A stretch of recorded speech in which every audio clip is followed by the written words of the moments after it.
What if the word no wasn't harsh, but healing? What if the act of walking away wasn't rejection, but a return to yourself?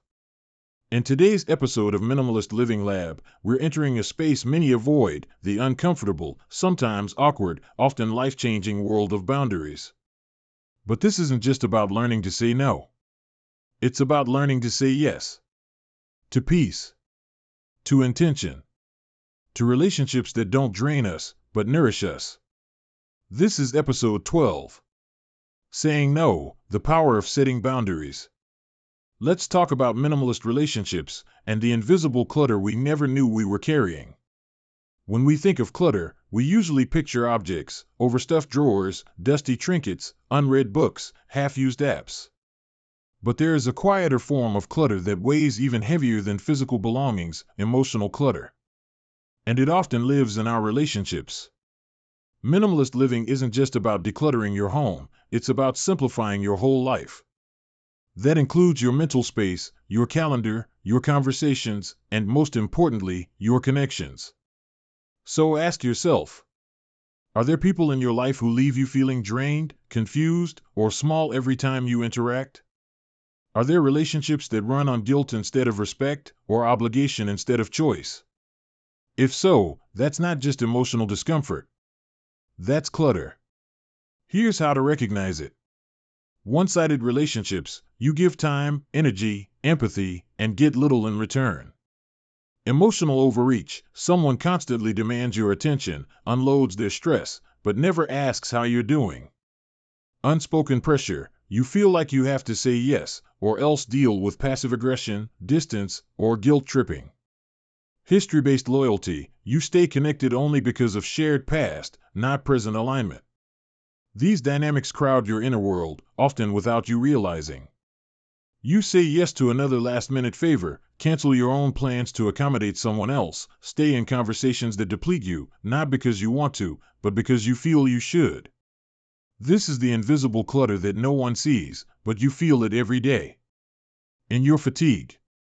In your resentment. In your silent inner scream, I just want space. Minimalism in relationships begins here, awareness. Until you recognize emotional clutter as real clutter, you will keep rearranging dysfunction instead of removing it. And here's the truth. You don't need to justify the exhaustion. You don't need to explain why something doesn't feel right. You only need to notice and be honest. Because the quality of your life isn't just shaped by what you keep. It's shaped by what you no longer allow. And sometimes, the most radical act of minimalism is learning to let go of who no longer fits the life you're trying to live. Minimalism invites us to live with less, but not with lack. It's not about emptiness. It's about intentionality. When it comes to relationships, the minimalist question is simple but profound. Does this connection align with who I am becoming? Just as we assess a physical object for its purpose or beauty, we must begin to assess the emotional weight of the relationships we maintain. Here's what that looks like in practice. Mutual respect over constant availability. If someone expects your time without considering your boundaries, that's not closeness, that's entitlement. Minimalism teaches you to honor both your own time and theirs. Depth over frequency. You don't need to talk every day to feel deeply connected. A minimalist relationship is measured not by how often you interact, but by how real you can be when you do. Presence over performance. You're not performing a role, not the perfect friend, the always there sibling, or the peacemaker. Minimalist relationships let you be fully human, tired, joyful, struggling, silent, without the need to mask it. Alignment over history. Just because someone has been in your life for years doesn't mean they still fit your present. Minimalism allows space to reevaluate, not out of coldness, but out of clarity. So often, we cling to relationships out of habit. We confuse length with strength. But minimalist living urges us to prioritize quality over quantity, not just in possessions, but in people. This doesn't mean cutting everyone off. It means cutting off unexamined patterns that keep us stuck. Ask yourself, do I feel safe being fully myself around this person? Do I feel nourished or drained after we spend time together? Am I staying out of guilt, fear, or obligation, or because this relationship truly matters? Minimalist relationships are not always the loudest or most dramatic. In fact, they're often quiet, spacious, safe. They make room for stillness, for evolution, for truth. They don't demand constant attention. They don't collapse under the weight of should. They simply exist, with intention, honesty, and care. Just like a minimalist room breathes easier with fewer distractions, your emotional life breathes easier when your connections are clean, clear, and deeply chosen. Minimalism doesn't reduce your capacity to love, it refines it. It teaches you to stop giving crumbs to everyone and start offering presents to the few who truly matter. And it all begins by asking, does this relationship help me stay close to who I really am? Because when the answer is yes, that's when love, friendship, and connection stop being clutter and start becoming sacred space. Saying no can feel like betrayal, especially if you were raised to be helpful. If you learned that love means always being there. If you were praised for being the easygoing one, the peacemaker, the reliable friend, the yes person. But here's the cost no one talks about. Every time you say yes when your heart says no, you quietly abandon yourself. And over time, that quiet becomes resentment. Minimalism isn't just about having fewer things, it's about no longer sacrificing yourself for the sake of appearances, expectations, or emotional pressure. And in this context, no becomes a sacred boundary. Let's redefine it. No is not rejection. It is redirection back to your values, your energy, your well-being. It's not selfish. It's self-honoring. It doesn't mean you love less. It means you're ready to love wiser. Think of your energy like a minimalist home. Each time you say yes without meaning it, it's like shoving random furniture into a space you've worked so hard to clear. Eventually, the room gets crowded. Your joy is pushed into a corner. Your peace is buried under obligation. Your presence is nowhere to be found. But when you begin to say no, intentionally, respectfully, unapologetically, you begin to design your emotional space with clarity. You reclaim time. You protect your mental bandwidth. You allow your nervous system to rest.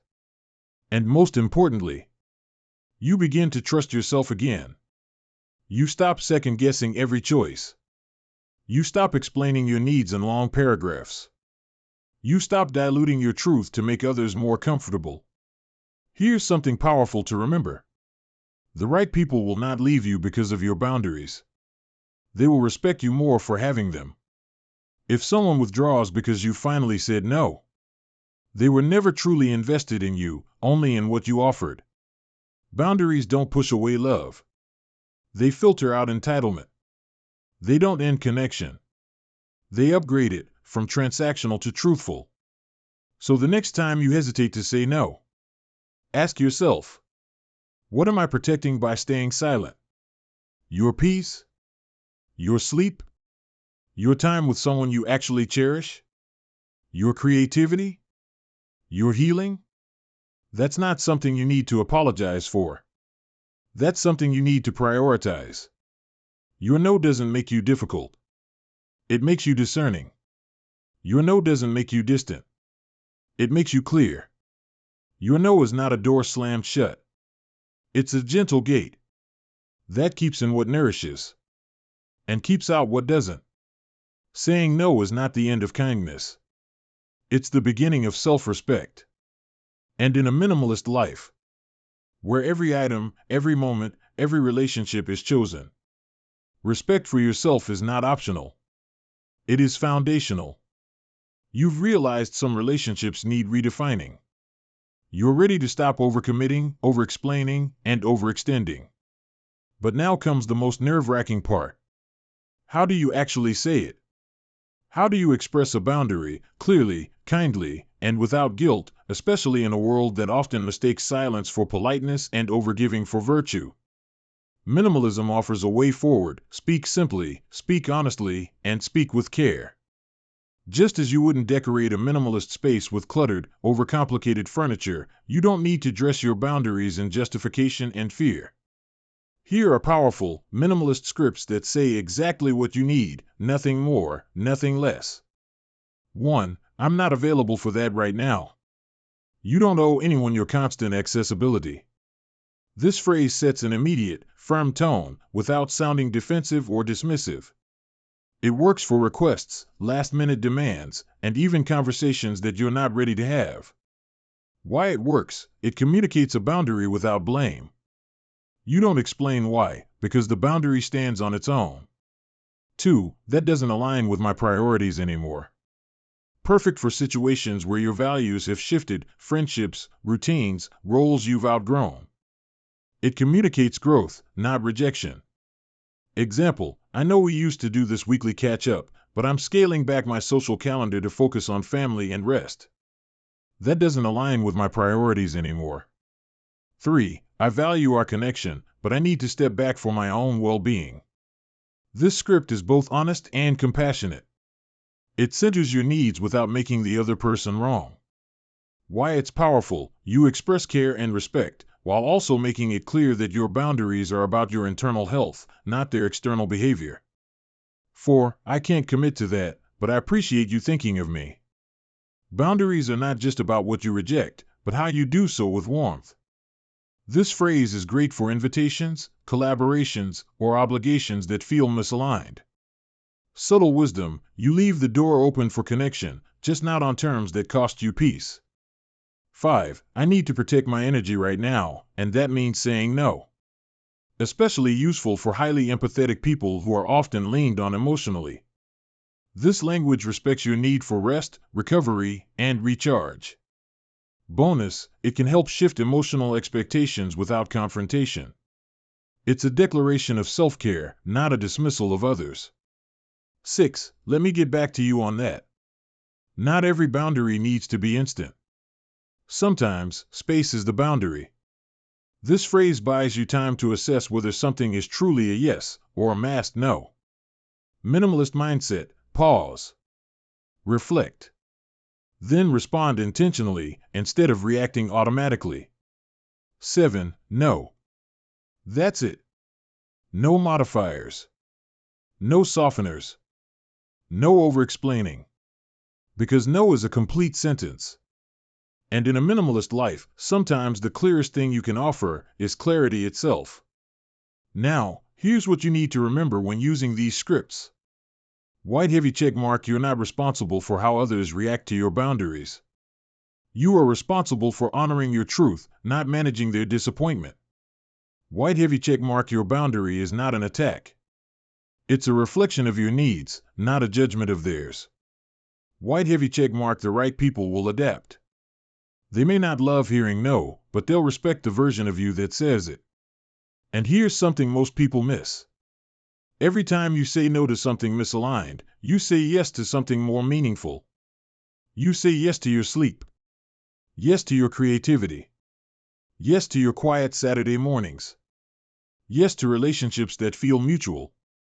Yes to a version of you that no longer lives in reaction, but in response. Minimalist boundaries don't require you to be cold. They ask you to be clear.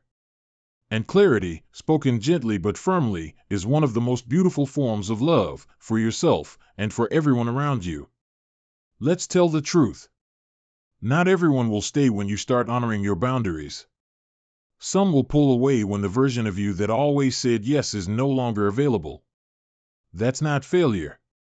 That's clarity. And it's one of the hidden gifts of minimalist living. Because when you stop trying to hold everyone, you realize how much space you have to hold the right ones. Minimalist relationships are not built on frequency, convenience, or shared obligation. They are built on depth, presence, and choice. You choose who to invite into your life, not based on guilt, but on resonance. You stop collecting people like social clutter. You start curating a circle that reflects your values, your emotional safety, your future. Here's what happens when you start living this way. You begin to breathe easier around people. No more emotional tension. No more walking on eggshells. You speak and you're heard. You show up without armor. You don't perform. You don't overgive. You don't hide your fatigue. You're just you. You value silence. You no longer fill gaps with noise. You no longer chase validation. You begin to trust stillness and conversation and connection in yourself. You stop tolerating emotional confusion. If someone keeps crossing lines, ignoring your needs, or resisting your no, you let it go. Not in anger, but in alignment. Because your new standard is this. If it costs your peace, it's too expensive. And peace, real, grounded, body-deep peace, only grows in spaces that honor your boundaries.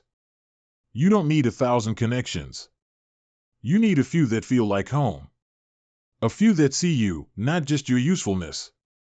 A few that stay, not because they need something, but because they value everything you no longer give away for free. That's the paradox of minimalist relationships. When you give less of yourself away, you get more of yourself back. And in that return, something remarkable happens. You have more time for solitude, not loneliness. You have more space for creativity, not chaos. You have more energy for love that's mutual, respectful, and calm. Not loud. Not consuming. Not conditional. Just clean. Clear. And deeply human. So if today you find yourself in a season of redefinition, if people are fading away, if conversations feel fewer, if your social circle is shifting, take heart. This isn't loss. It's refinement. You are not shrinking. You are becoming more you. And in that process, you are creating space for the kind of relationships that don't require performance, only presence. You are saying no, so that your yes finally means something. Take a quiet moment after this episode. Write down the names of 3 people who make you feel most like yourself. Then write one boundary you need to protect that connection. Because minimalist relationships are not just a philosophy. They're a practice. A lived, daily devotion to keeping your life light, your heart full, and your time intentional. This is Evan Hart. And this was episode 12 of Minimalist Living Lab. Saying no, the power of setting boundaries. Thank you for choosing presence with me today. Tomorrow, we'll explore the productivity myth and how doing less might actually get you closer to the life you want. Until then, live simply, love intentionally, and protect your peace like it matters. Because it does.